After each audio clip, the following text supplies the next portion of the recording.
Okay, now let's look at some that are rational functions, so a fraction. So what tells us that we're going to have to do chain rule is that there's exponents on the outside.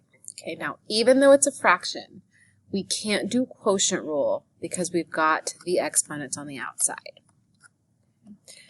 So anytime it's a fraction where you're going to have to do chain rule because there's exponents on the outside, you always need to take what's on the bottom and move it up. So that'll make this exponent negative. And then from here, since we're now multiplying these two together, we can now do the product rule with our chain rule. So my f of x is going to be x plus 2 cubed. So the derivative of that will be our chain rule. So bring the 3 in front. It'll now be squared. Then times the derivative of the inside, which will just be 1. So 3 times 1 is just going to be 3. Then for g, that'll be x minus 1 to the negative 2. Then chain rule for this one, bring the negative 2 in front. That'll be x minus 1, subtract 1, so it'll now be negative 3. And then times the derivative of the inside, which again is just 1, so negative 2 times 1, just that negative 2. Then from here, I'm just plugging it in to my product rule.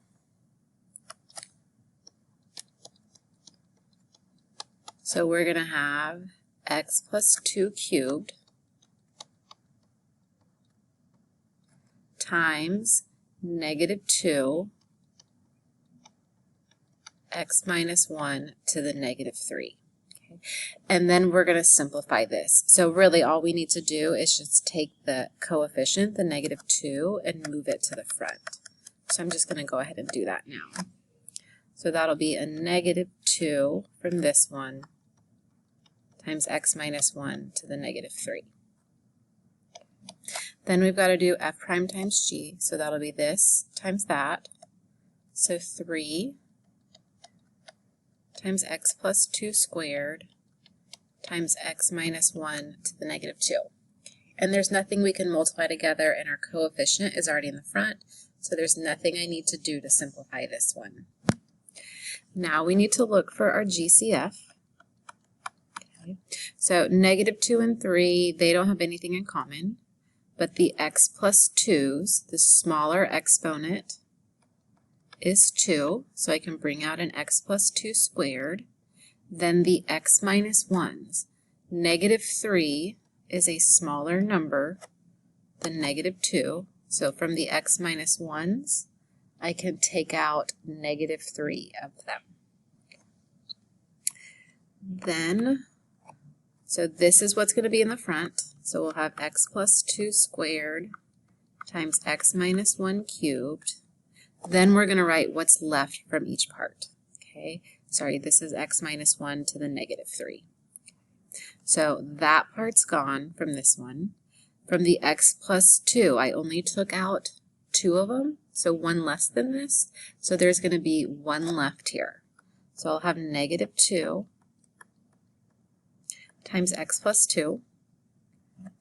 Then from this term, the 3 is left.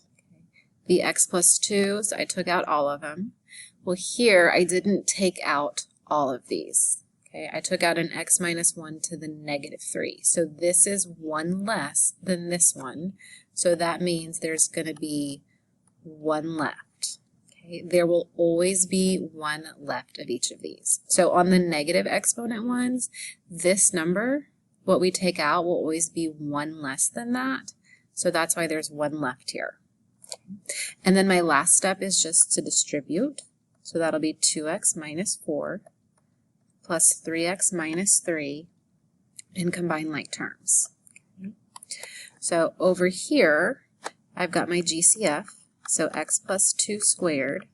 Since this has a negative exponent, I'm going to move it back to the bottom. And then what I get here is negative 2x plus 3x is just 1x. Negative 4 minus 3, negative 7.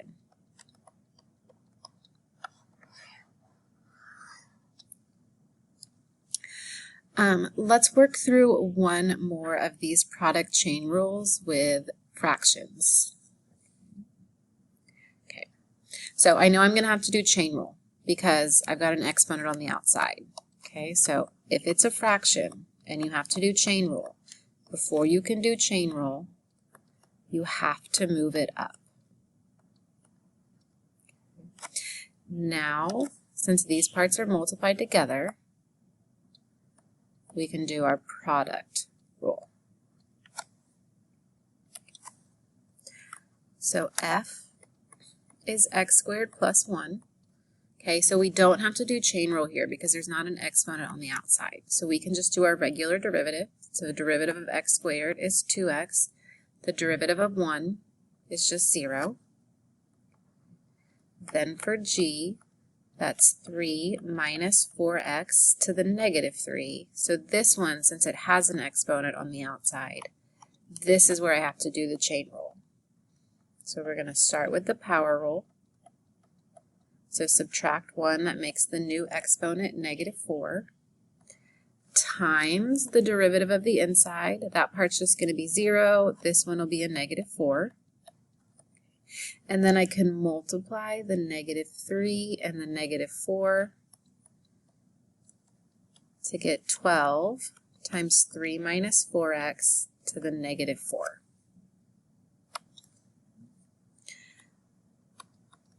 Then for our product rule, we'll do f times g prime.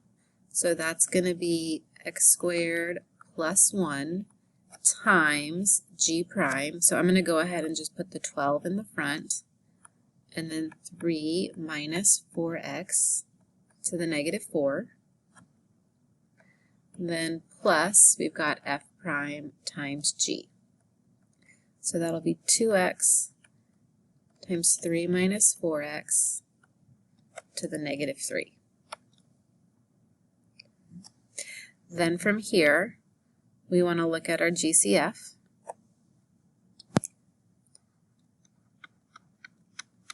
So from the 12 and the 2x, I can take out a 2. The x squared plus 1s, there's not an x squared plus 1 over here, so I can't take those out. But both parts have a 3 minus 4x. So it's always the smaller exponent, which is negative 4. Then what's left? Okay, so the GCF comes out to the front. Okay, what's left from the 12 is 6, divide by that 2. Then I have an x squared plus 1. Then I took all of these out, so that entire term is gone. Then we've got plus. From the 2x, I took out a 2, so there's just an x left. Okay, this is not what I took out. I didn't take out all of these. I took out one less. So from the 3x minus 4, there's just going to be 1 left. Then again, I'm just going to distribute, combine like terms, and move this negative, this part with the negative exponent, down to the bottom. So when I distribute here, I'll get 6x squared plus 6, then plus 3x minus 4x squared. So I've got 2. This is going to go to the bottom. That'll make the exponent positive. And then combine my like terms here. So 6x squared minus 4x squared, 2x, then I have a 3x and a 6.